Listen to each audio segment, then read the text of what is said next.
here's another one. How do you feel about the statement, administration cuts should come before teacher cuts?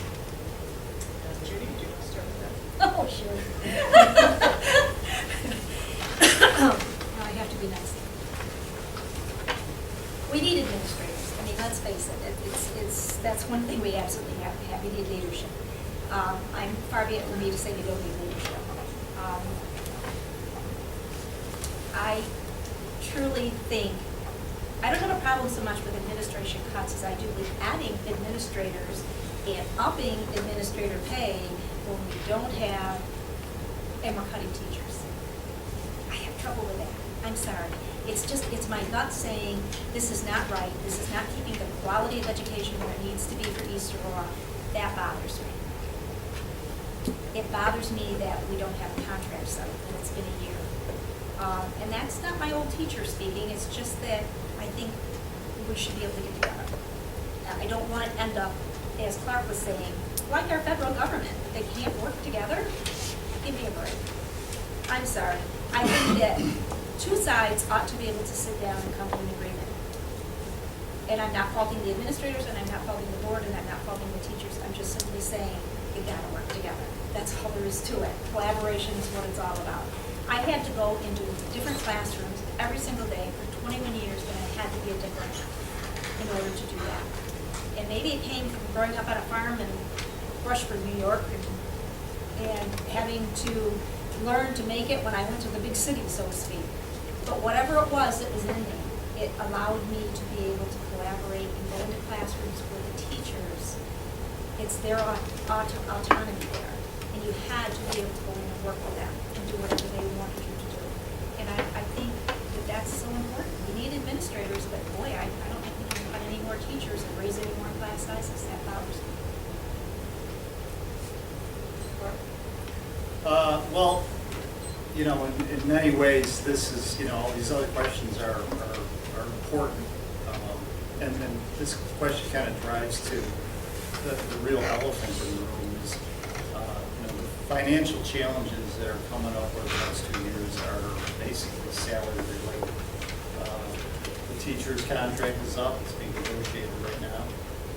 75% of the budget of the district is teachers' contracts.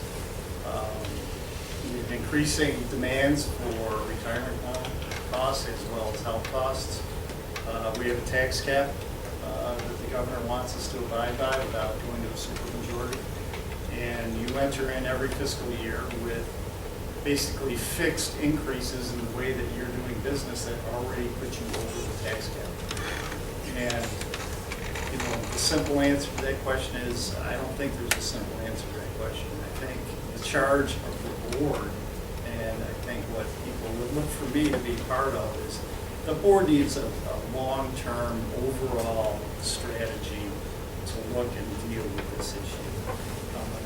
You know, from my viewpoint, they've been doing it on a year-to-year basis, and they get to the end of the year, and we want to squeeze under the cap, so we're going to have to cut half a teacher here, squeeze out a secretary here, and we'll cut modified soccer here. And those are nothing compared to the financial constraints that are built into the cake already for the next 2 to 3 years. So it's the problem that the board and the district is going to face over the next 2 years. And it's comprehensive, it's integrated, it goes to every decision that's going to be made over the next 2 years. And there's no easy solution but to roll up your sleeves and develop. My approach would be to develop an overall strategy on dealing with it rather than dealing with it on a year-to-year basis. Terry? I have to totally agree with Clark. It's a very difficult question because you need to have the administrators and you need to have the teachers. You need both of them. The administrators, they're supposed to be the leaders, and without, they balance out and they both need each other. I do not like to see teachers cut. I was very happy when they reinstated the teacher at the middle school if they had cut that teacher, the class sizes would have increased quite a bit. And I have taught in classes where I had 22 kids, and I've taught in classes where I had 31 kids. And there's a big difference there. There's a big difference. And if you cut teachers, you're increasing the class